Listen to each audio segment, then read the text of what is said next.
When the night is almost over, the man approaches her and says he is sorry and he would never have come if he knew she works here. The waitress tells him his son needs a surgery but is not talking about the son she saw on the table, rather their own son. And the surgery is going to cost a lot. She blames the man he doesn't care about his own son and never pays for anything when it comes to his needs. We see her son as well when she returns home, but she also gets a quick visit by her ex's new wife, who tells her that her husband told her everything and she is not going to get a penny from them. Right next, we are taken to a shelter and a voice narrates that even if the end of the world is near, that's not an excuse for him to not brush his teeth. She narrates about the people's routine in the shelter, where they start with a breakfast and then they do some exercise. Average people also have to learn how the generators work because they are pretty useful, since they keep the temperature down and provide them with light from that day when the sun went dark. When the narration is over, we see the waitress we saw earlier. Zara and her son Dominic are part of this little community inside the shelter. Suddenly, a fire starts at the shelter storage and most of the food they had available vanishes, which results in everybody blaming everybody. The colonel, who is in command in his shelter, says that a team has to travel to Norway and get some supplies from an underground base. As the story unfolds, we see that the military is in control of all decisions taken in the shelter, and that the sun is so radioactive that destroys almost all forms of life, making even the food lose its nutritional value. We also get to meet some of the characters, one of them being Horst, a scientist who catches rats in order to let them out in the radiation under some boxes covered with various material, so he could determine if there is any material that can protect them from radiation. Unfortunately, all of the rats end up dead for now. Young Dominic helps Horst catch rats, even though his mother doesn't want him to do so. One night, he gets out of bed and goes after a rat. Zara understands that her son is up and she runs after him, but they accidentally get trapped into the room containing the generator.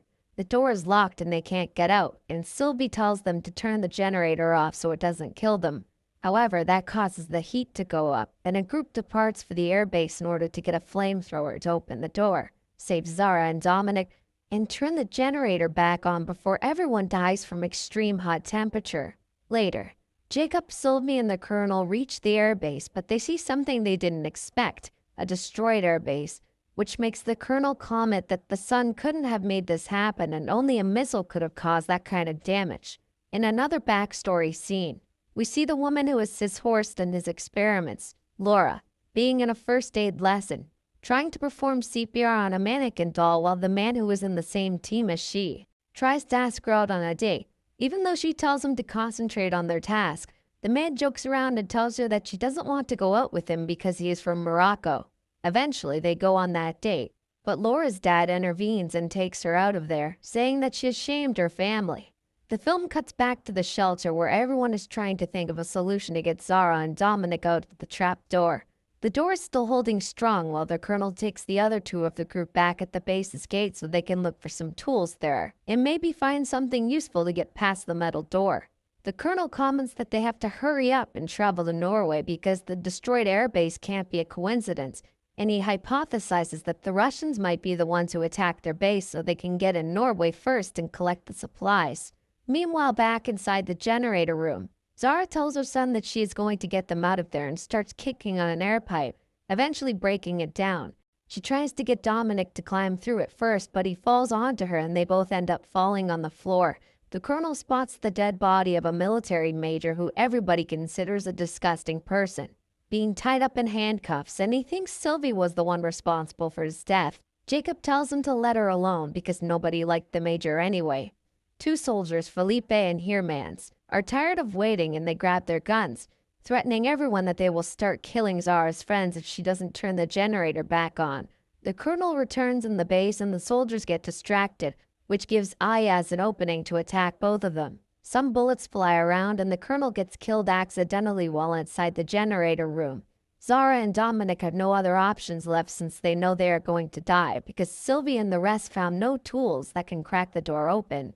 While Zara turns the generator back on and Ayaz cries for their loss, Felipe and Hermans say they will get revenge on the civilians for killing the colonel. In the next scene, Sylvie gets a moment alone with Jacob and tells him why she was forced to tie the major up and leave him for dead, which makes perfect sense to Jacob and tells her she doesn't have to explain herself to him.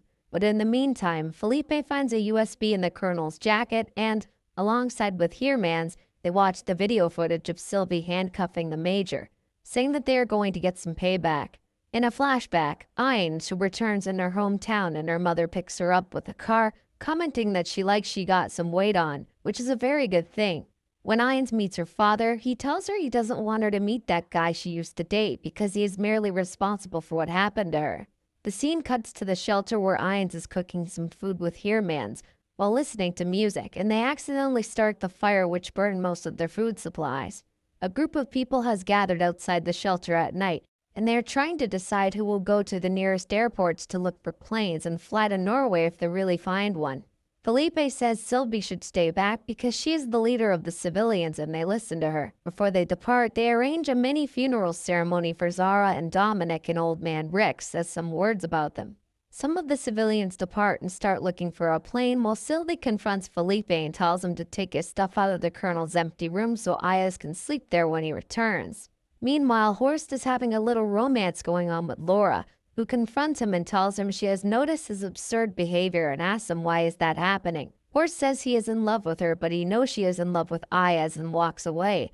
The team which departed from the shelter visits an airbase, but they find no operable planes, so they have to keep looking. Luckily, they visit another airbase and they are able to find a plane which has fuel and is able to carry them to Norway and back. Back in the shelter, Laura visits Horst in his little lab and tells him he was wrong about her and that she is not in love with Ayaz but with him. They almost kiss, but Felipe interrupts them and says there is an emergency. Sometime later, Sylvie is outside with Ainz, and the latter shares her story and reveals she had a problem with eating back in the day, which had resulted in her losing weight and being unable to gain it back. The two of them are also called in the control room, where Felipe tells Sylvie that they all know what she did and they are going to put her on trial. The pilots are flying the planes and they call Ayaz in the cabin, asking him what they should do if the Russians are already there, and they refuse to share the seeds with them. Ayaz says they will be fine as long as the Russians are less than 17 people, because that's how many bullets his pistol's loaded with. Back in the shelter, the soldiers are interrogating the remaining civilians. Laura tells them she has no idea about the incident with Sylvie. Horst says that the video footage lacks context because they can't hear any audio, and maybe something more was going on.